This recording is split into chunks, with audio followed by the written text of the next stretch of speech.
was right with him, fighting for the football, and I'm not sure he even got the ball to his body, at least not initially.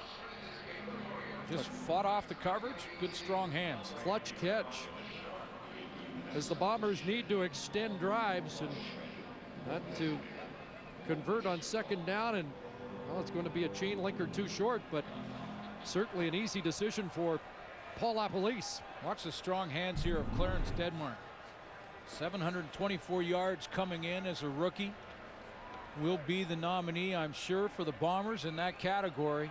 And he just reaches out beyond Evan McCullough's coverage there. Strong hands, pulls it back in, and that's a clutch catch. So it's 3rd and inches, the 19th catch of the season for Denmark against the Argonauts.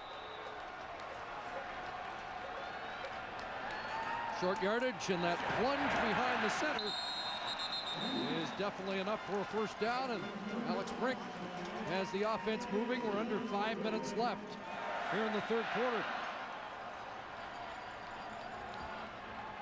So obviously Brink's got this offense operating at a higher level with those first downs than they were able to move the football in the first half. He does have it operating with the help of Chris Garrett, and that's been the guy that has been the spark plug for this offense.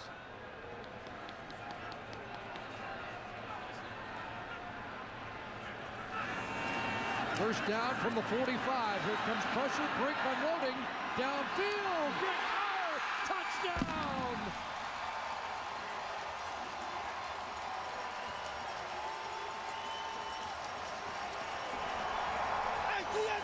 But on that short yardage play, I saw the matchup with Greg Carr on Sean Smalls.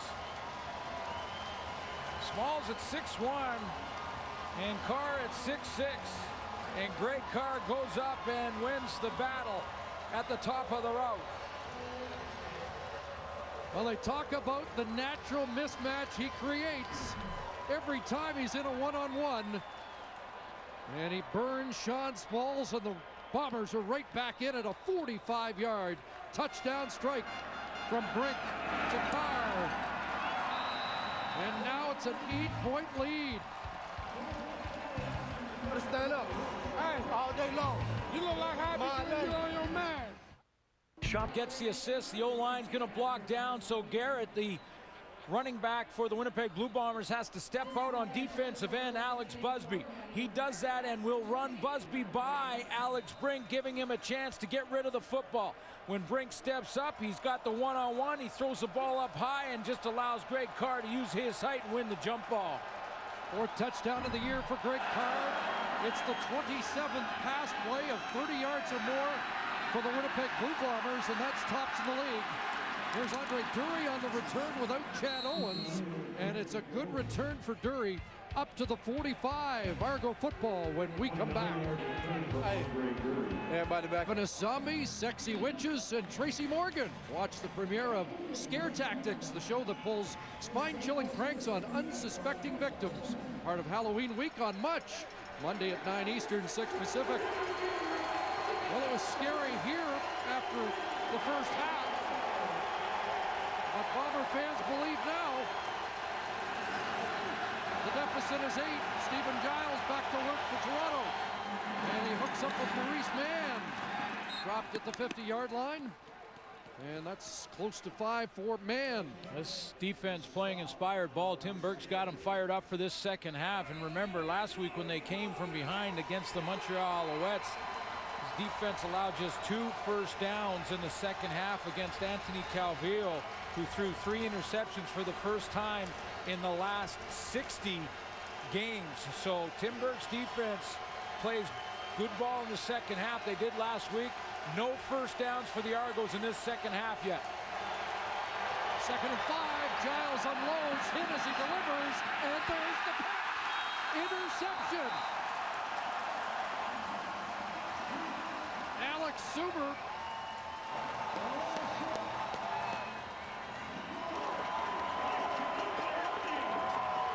Sorry, Jonathan Hefney has the interception.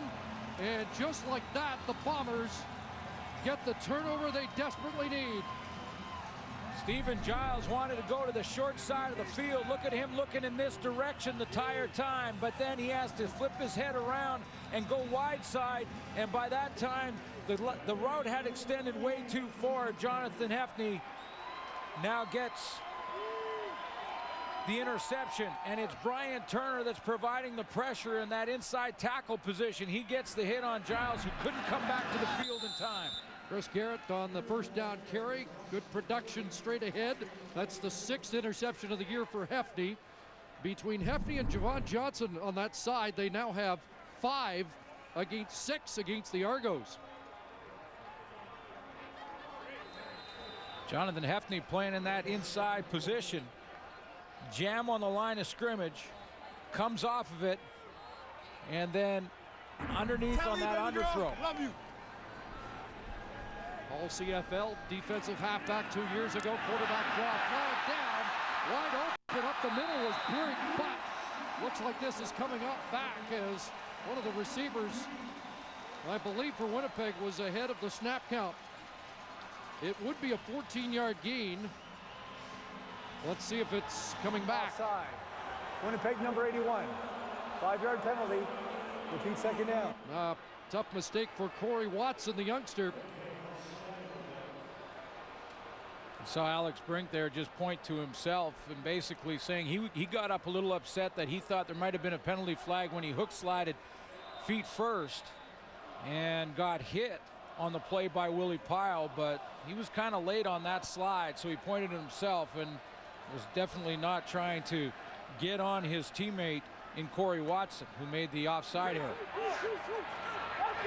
So it's 2nd and 9 now after the penalty. Foley on the rush, wide open is Edwards. Got it. Terrence Edwards to the Argo 40. And suddenly the big play Bomber offense cooking. That's another 30-yard strike. Their second of this third quarter. All timing here for Alex Brink. He's got to get it to Terrence Edwards. The inside receiver here is going to run that seam route. He's got Jordan Younger playing the safety. He's got to get it in that hole, in behind the linebackers, in front of the corner. Sean Smalls on the outside, and just before Jordan Younger can get there. Alex Brink looking impressive, and so is this guy. Garrett, another carry down to the 36-yard line. 4 to 5 more for Chris Garrett. 17 carries on the night for Garrett, who's averaged 14 per game since coming in relief, and that now is the #1 rush total in the Canadian Football League this season with 151 yards, and a lot of time left. We're in the final minute of the third quarter. 2nd down, and the draw to Garrett. Bounced on first contact and down to the 35, so he gets only a yard, but that should help enhance the field goal percentage of Justin Pilardi here as they get it into his range. Chris, it was Jason Pottinger here that's going to shoot the gap. That's that gap we talked about. This time not canceled properly from January and Morley on that side. They both take the same player. They open up the inside gap, and Pottinger blows the play up, and Garrett was just lucky to get back to the line of scrimmage. It could have been a 5-yard loss. Instead, he got back to the line, and it sets up a 42-yarder from Pilardi straight down the middle. And now it's a 5-point game.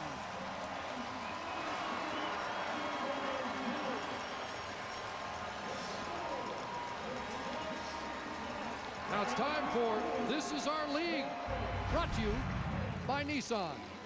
498th game here at Canadiens, or Winnipeg Stadium as it was called, and Winnipeg Blue Bomber alumni. at halftime, great alumni for the Winnipeg Blue Bombers. Representation from almost every decade, and there's a special moment here in this stadium when Milt Stegall broke the touchdown record. And how about the 713 yards passing by a colleague of ours in Matt Dunnigan? Another very special moment here. That was Alfred Jackson apparently talking to Matt Dunnigan about that game. There was over 100 yards of opportunities missed in that game by either drops or him just missing by inches. He said that game he could have had over 800. That's how good that offense was. So some special games, 3 Grey Cup championships here. Another all-time great couldn't be here tonight. Dieter Brock in Birmingham, Alabama. Was interviewed today, says he likes to keep up with the league, watching on the NFL Network. There's Andre Dury, who's handling the return duties for Chad Owens. And they are revved up here at Canadians right now. A big game, 713 yards passing against the Edmonton Eskimos. Alfred Jackson had over 300 yards in that game alone. What a great player he was. He played both ways, Alfred Jackson. There's the one you just saw, and I love the celebration. And guess who's coming in just in a second? Big Chris Walby, who we heard. And I started my first year in the league was 1984, and if in the CFL, as Chris Walby said, in 81, when he was a rookie, if the policy was to throw the jock straps in the middle and then everyone just pick one after each practice, I'm glad I started in 84, not in 81. How about that visiting dressing room here? Cal Murphy was great at, it was the most painted room at the stadium because he liked the fact the paint smell might discourage the visiting team. And did you ever get hot water here? No, absolutely not.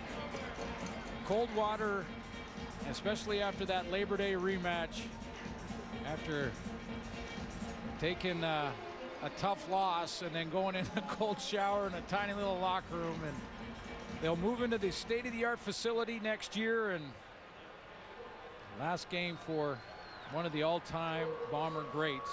Last regular season home game here, because they will have a playoff home game. The last regular season home game for Doug Brown. Injured Winnipeg Blue Bomber. There's the tunnel into the visitors' room, which is legendary in this league. You could go in, and there were times you didn't want to come out. Some great Bomber teams. When you think about their great linebacking cores, James West. Great battle, James West, Absolutely. Delbert Fowler, Ty Jones going in the Hall of Fame, the late Ty Jones. There's some concern on the field here for Dion Beasley, who was shaken up on that kick cover team.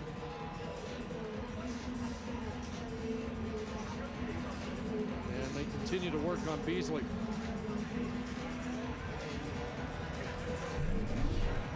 Let's have a look and see if we can find out what happened to the Bombers' special team ace, number 20. And Clyde's at the end of that play. Pretty innocent looking play, but it looked like as he was coming on the back of that pile, his head just pushed back a little bit. They're checking, sure everything's stable there. Had that scare with Delroy Clark a couple of weeks ago in a Winnipeg-Edmonton game, and that ended up all right, and we hope that's the same here as they continue to be very careful with Beasley, and that's a good sign now as he is sitting up, and the Argos and Bombers around him are applauding. And he's moving his head backwards and forwards and trying to stretch it out a little bit. That's all good signs as he's getting up, and looks like he'll be okay.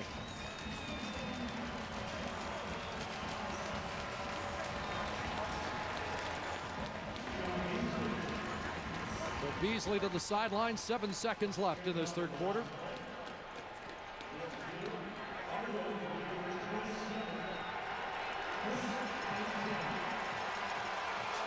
And after the quiet and concern for Beasley, they can rock the house again here and stoke this defense. Final play of the quarter into the hands of Bradwell, and Ian Logan is there, taken down, and so is Brandon Stewart. And they'll drop Bradwell for a loss on the final play of the third quarter. A good one for the Bombers. Well, the Bombers tighten the gap on the scoreboard and widen the gap statistically through 3 quarters. You take a look at that third quarter. It was a big second quarter for the Argos. Big third quarter led by Alex Spring for the offense for the Winnipeg Blue Bombers with 135 yards passing. And all of a sudden, look at that time of possession difference. The Bombers taking advantage there in the third quarter, and they've climbed right back in this football game. Well, we know it's a big game for the reasons of trying to finish first, but they run out onto the field, they're down big in the game, and they see all these legends. Do you think it has an impact? Oh, there's no question. When you think about the history and all those guys that walked before you across the stripe, that's got to get you fired up. And this defense specifically has really been playing hard in this second half. And then how about the play of Chris Garrett and the way he's running the football? So it's 2nd and 12.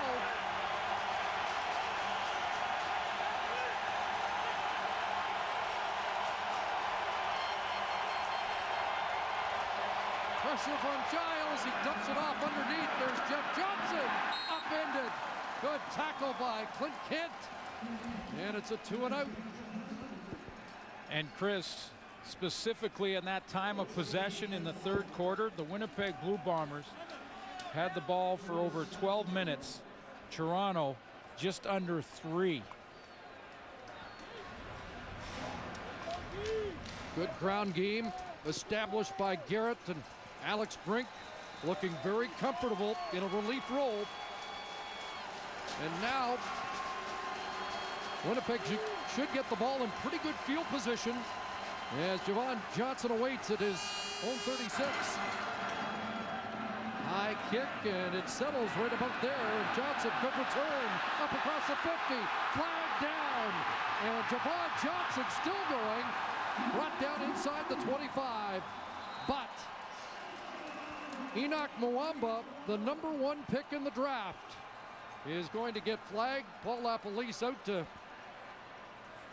have a word with him as a big Javon Johnson return of 45 yards. On the return, illegal block. Winnipeg number 10. 10-yard penalty. First down. So the kid makes a mistake, and it's a costly one. Well, every Friday night we want to salute our Canadian men and women in the Canadian Forces. Tonight we salute Corporal Kurt Visor and exercise Maple Resolve 1101, which concluded today at the Canadian Maneuver Training Center, CFB Wainwright, Alberta. This event included 4,000 soldiers from Canada, the US, the UK, and over 900 military vehicles, making it the largest and most realistic military training exercise in Canadian history. Well, there's an incompletion. Looked like it almost was picked off by Lynn J. Shell. And just on that theme tonight, Paul LaPolice wearing a special Bombers hat tonight that was given to him by a member of the Canadian Special Forces who was working in Afghanistan, a big Bomber fan who worked with U.S. Special Forces, talked to the Americans about what the CFL was all about. A huge Bomber fan wore that hat in Afghanistan, and Paul LaPolice, when he heard the story, said, I want to wear that hat in tribute to the Canadian Forces. 2nd and 10, Carr is open, Carr the catch, and trying to get away, brought down short of the first down. He's going to be a yard or 2 short here early in the fourth quarter, a decision. By the way, Chris, the motto of that Canadian Maneuver Training Center at CFB Wainwright, Alberta, we train as we fight. Everything we do here, we do overseas. And they do a lot of great things overseas, our men and women, the Canadian Forces, and Paul LaPolice representing those Canadian Forces with his hat in this game tonight, and his Bombers have climbed right back into this one with a big third quarter.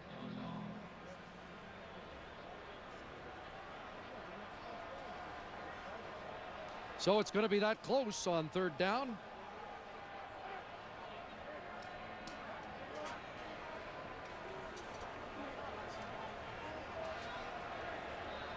So another short yardage situation, but an automatic call at this point in the game and this area of the field.